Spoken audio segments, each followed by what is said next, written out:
Past indefinite, this is called simple past. In simple past, the work is found completed. That work that had just completed. And suppose here, for the sake of structure, subject, main verb second and object. This is the structure of simple past. Subject, main verb second and the object. For example, you find here, he went home. He went home. Go second form went. The structure after the subject, there would be only main verb and that would be in the second form. इसकी पहचान यही है कि जब भी आप sentence देखेंगे subject के बाद हेल्पिंग वर्ब नहीं होगा. There will not be any helping verb. Simple past का हेल्पिंग वर्ब क्या होता है? You know, helping verb is did. This is the helping verb did, DID. And this did is used only in negative and interrogative. You should know.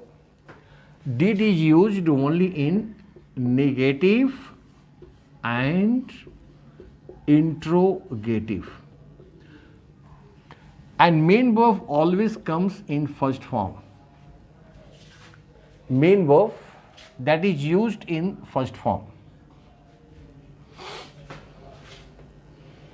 Did is used in negative interrogative and verb is used in the first form. But in simple sentences, when the sentence should be in simple, did will not be used and main verb is used in the second form. Simple sentences. Did is not used, only main verb is used in second form. This is a simple sentence. वह घर गया, he went home. मैंने उसे देखा, I saw him. उसने मुझे पढ़ाया, उसने, he taught me. Teach का second form taught me. This is a simple structure. This is the structure of simple sentences. Subject, main verb second and then object. And just in negative, when you come in negative, the structure is like this.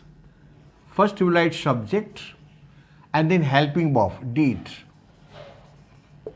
and plus not, plus main verb comes in first form and object.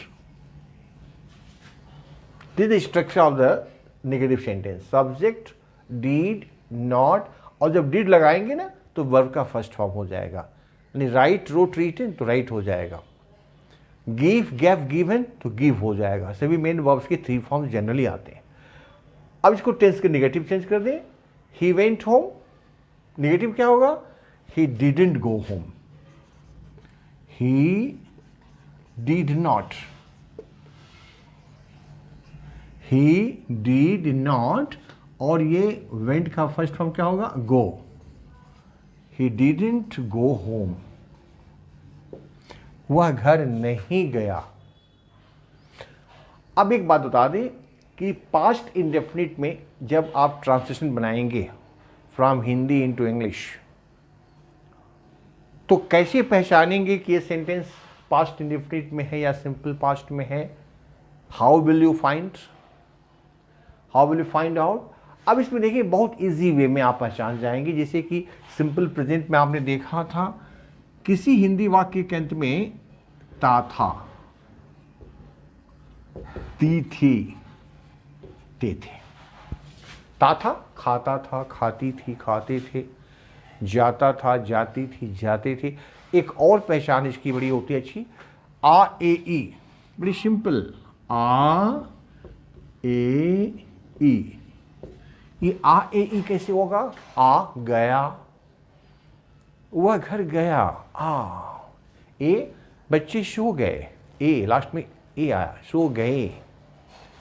ई वह घर चली गई, वह सो गई।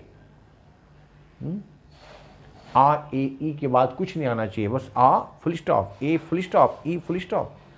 देखा देखे देखी, खाया खाए खाई, पढ़ा पढ़े पढ़ी, ऐसा होगा। तो पहचान जाएंगे कि ये सिंपल पास्ट में है। तब हम हेल्पिंग वर्ब डिड लगाएंगे। और डिड कब लगाएंगे? नेगेटिव इंट्रोगेटिव में। और जब डिड लगेगा तो मेन वर्ब का फर्स्ट फॉर्म हो जाएगा। सिंपल में जब होगा तो मेन वर्ब का सेकंड फॉर्म होगा, डिड नहीं लगेगा। Very easily you can practice yourself. ये नेगेटिव में हो गया, ही डिड नॉट गो होम। अब इंट्रोगेटिव देखें। Interrogative, as you know very well, interrogative sentences are their use of WH also. कहाँ, क्यों, कैसे, किसको, कितने, ये सब क्या होता है? WH, that you have been told, पहले बताया जा चुका है। तो जब इंट्रोगेटिव का सेंटेंस होगा तो इसका फॉर्मूला क्या होगा? पहले WH आ जाएगा अगर सेंटेंस में है तो। WH का मतलब कहाँ, कैसे, किसको। हाँ?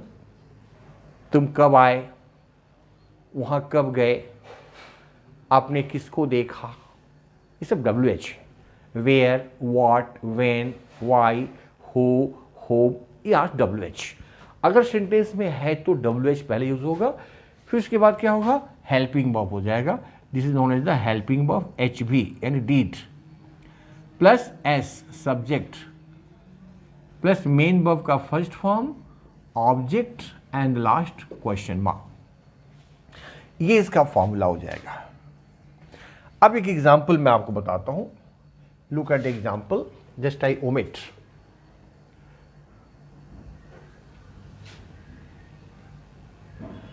लुक एट द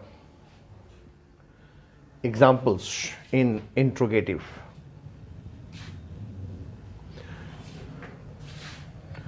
इसका हेल्पिंग वर्ब है डीड, हमेशा याद रखेंगे did is the helping verb. और डीड यूज होता है केवल नेगेटिव में और इंट्रोगेटिव में, और मेन वर्ब का हमेशा फर्स्ट फॉर्म होगा। ये हमेशा माइंड में रखेंगे।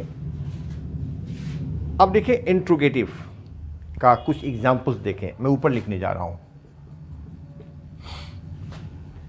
क्या आपने उसे बाजार में देखा? क्या आपने उसे बाजार में देखा? अब दूसरा सेंटेंस देखें। आपने उसे क्या कहा? अब यहां ध्यान दें, ये क्या और यहां भी क्या। अब थर्ड सेंटेंस देखें। बच्चे कहाँ गए? बच्चे कहाँ गए, ये WH। बच्चे कहाँ गए। There are 3 sentences you have to look into the sense। यहां सब्जेक्ट क्या है? आपने, दिस इज द सब्जेक्ट। यहां भी सब्जेक्ट है आपने, यहां सब्जेक्ट है बच्चे। 2 सेंटेंस पर ध्यान दें। Look at the 2 sentences। क्या आपने, सब्जेक्ट के पहले क्या है? ये आपको बताया जा चुका है कि जब सेंटेंस क्या से शुरू होगा तो उसे हम WH नहीं मानेंगे, उसे हेल्पिंग वर्ब मानेंगे। और सब्जेक्ट के बाद अगर क्या है, जैसे आपने उसे क्या कहा, ये WH हो गया। क्या, व्हाट। तो इसका क्या होगा ट्रांसलेशन? क्या आपने उसे बाजार में देखा? डिड यू सी हिम या her in the market? Did you see him या हर उसे दोनों में आता है, मेल या फीमेल, हिम या her. Did you see him in the market? Question mark. आपने उसे क्या कहा? क्या, WH, क्योंकि बीच में आ गया सब्जेक्ट के बाद। व्हाट, व्हाट डिड यू से, कहा, say, SAY, what did you say to him? उसे, what did you say to him? Question mark. बच्चे कहाँ गए? WH हो गया, कहाँ, WH, where. Did the children go, इसमें ऑब्जेक्ट नहीं है। Where did the children go? Question mark. तो इस तरह से आप इसका प्रैक्टिस कर सकते हैं।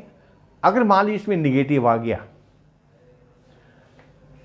क्या आपने उसे बाजार में नहीं देखा?